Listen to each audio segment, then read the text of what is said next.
Last week, we explored what BS strategy is. Now let's take a look at the other side of the coin.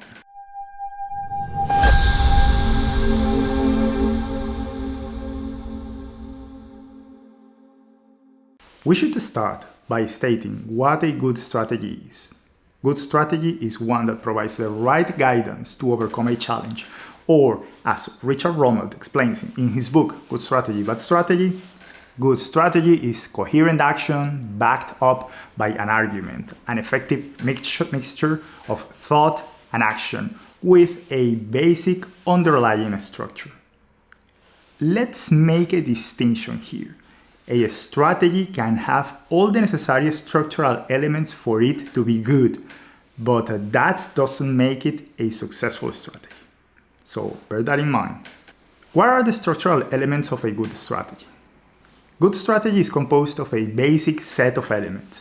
It could contain more, but if some of the basic elements are missing, then it turns into BS strategy. Let's look into those elements. A diagnosis. It defines or explains the nature of the challenge. A good diagnosis simplifies the complex and overwhelming reality by identifying key aspects of it as critical. Challenges can be internal and external. A guiding policy.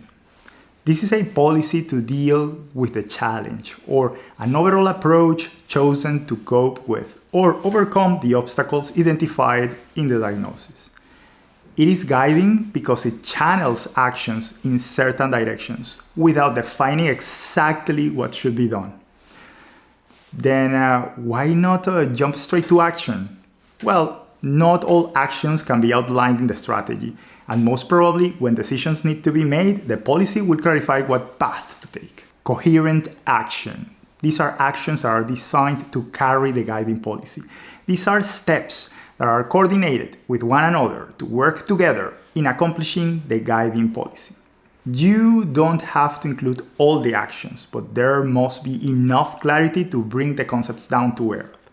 And actions should coordinate and build on top of each other. Some clarifications are: in business, the challenge usually has to do with change and competition. The first step is to identify the structure of the challenge rather than naming performance goals. The second step would be to put together a guiding policy that creates leverage or an advantage over your competitors. And the last one would be to design a set of actions and resource allocations to execute the policy. A simple example would be, for a doctor, the challenge would appear in the form of symptoms and a history. The doctor would make a diagnosis and identify the pathology for which a therapeutic approach would be chosen. This would be the guiding policy. Then the doctor will prescribe medicines, therapy, or dietary changes, which will constitute the actions. Good strategy is not what to do. It is also why and how you do it. All the information in this video comes from the book Good Strategy, Bad Strategy by Richard Rumelt. I highly recommend this book to you.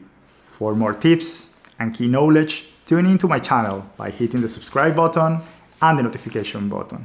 Be kind, be smart, and have fun. A good strategy would be to check my previous video about BS strategy. Yup, this one here. Check it out like now. Go for it.